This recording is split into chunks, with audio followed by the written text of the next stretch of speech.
secara non-fisik. Apa sih pelecehan seksual secara non-fisik? Pelecehan seksual secara non-fisik itu merupakan pernyataan gerak tubuh dan aktivitas yang tidak patut yang mengarah pada organ reproduksi dan sebagainya. Nah, pelecehan seksual secara non-fisik ini termasuk seperti komentar, militan, candaan, dan penyilaan dan sebagainya yang mengarah kepada hal yang bersifat seksual yang tidak nyaman bagi seseorang melakukan.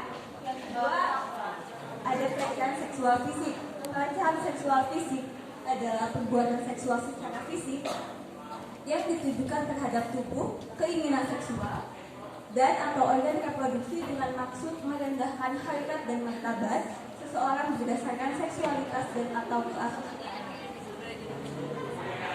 Nah, yang ketiga ini yang lagi sering dijumpai ya di mana-mana, yaitu kekerasan seksual berbasis elektronik. Nah, apa aja nih? Yang pertama, melakukan perekaman dan atau mengambil gambar atau tangkapan layar yang bermuatan seksual di luar undang atau tanpa persetujuan orang tersebut. Yang kedua, mentransmisikan informasi elektronik dan atau dokumen elektronik yang bermuatan seksual di luar kehendak penerima. Boleh di next?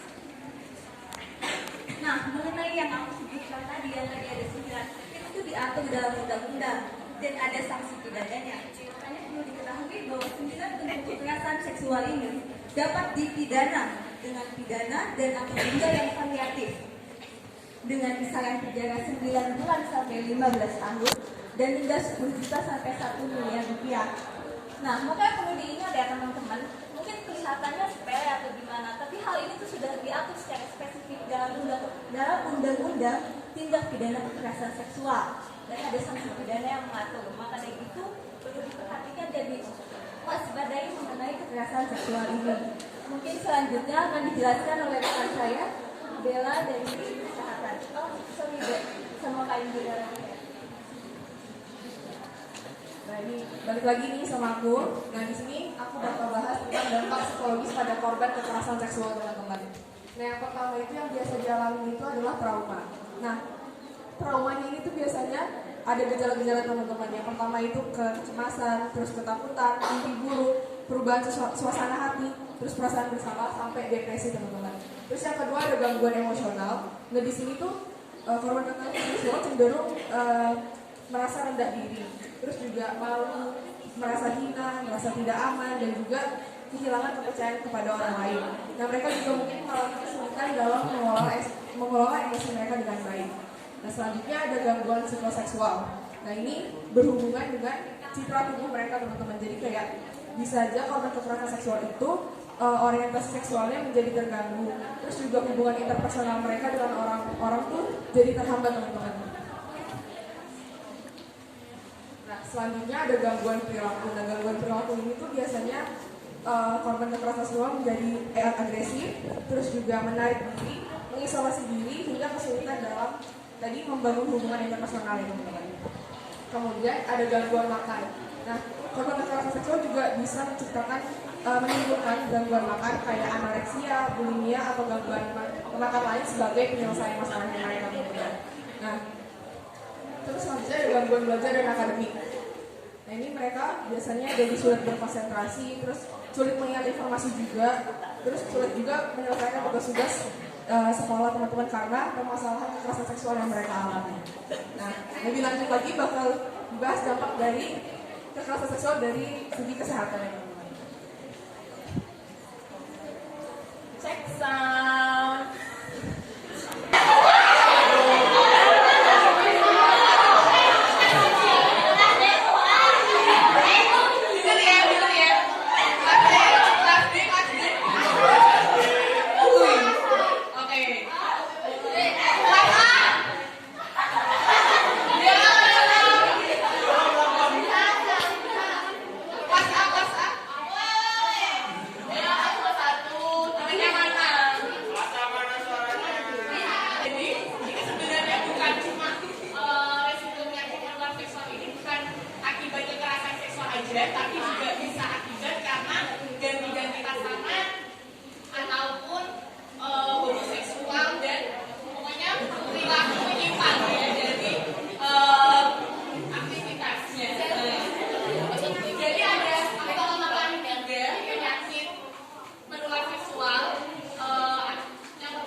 terakhir nanti ada parasit. Sebenarnya ada juga jamur, cuma yang jamur nggak dibahas.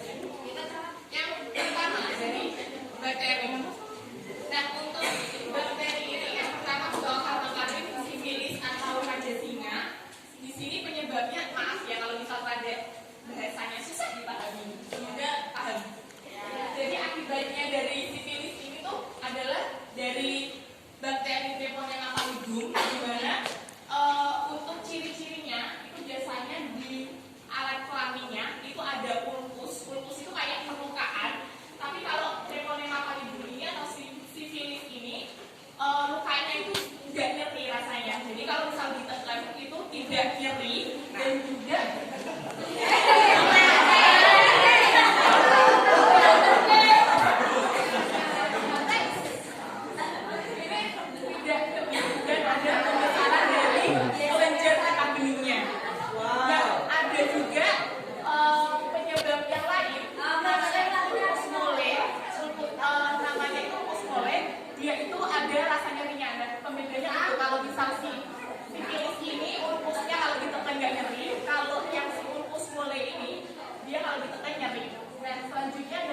gonore atau kencing nanah. Ini penyebabnya adalah dari bakteri Neisseria gonore, di mana kalau misal laki-laki itu biasanya timbulnya adalah uretritis, jadi kencingnya itu ada kekuningannya warnanya. Terus kalau misal perempuan itu septisitis, jadi keputihannya banyak dan biasanya bau. Nah, selanjutnya adalah dari chlamydia. Untuk penyebabnya adalah chlamydia trachomatis, di mana biasanya ini tidak menimbulkan gejala apa-apa, tapi kalau misal ada gejala biasanya kalau laki-laki kayak tadi uretritis, kalau yang cewek cervicitis. Next. Sekarang dari akibat virusnya. Nah, kalau virus aku bakal ngomongin 4. Yang pertama HPV. Ada yang tahu nggak HPV ini penyebab apa? Oke, ya, tadi tak tahu. Terus habis itu pokoknya pandemi ya, HPV, hepatitis, terus delta, sama HIV. Nah, kalau HPV ini adalah penyebab dari kanker cervix, salah satu kanker terbanyak di Indonesia. Nah, kepanjangannya adalah human papillomavirus, di mana kalau misal laki-laki itu paling manifestasi klinis atau gejalanya atau tanda yang muncul adalah dari kutil kelamin. Kalau perempuan bisa kutil kelamin atau kalau misal marah ya kanker cervix. Nah, kemudian adalah dari hepatitis B. Ada yang tahu hepatitis B? Mungkin tandanya apa? Hepatitis? Nggak tahu. Kuning, Pak ya?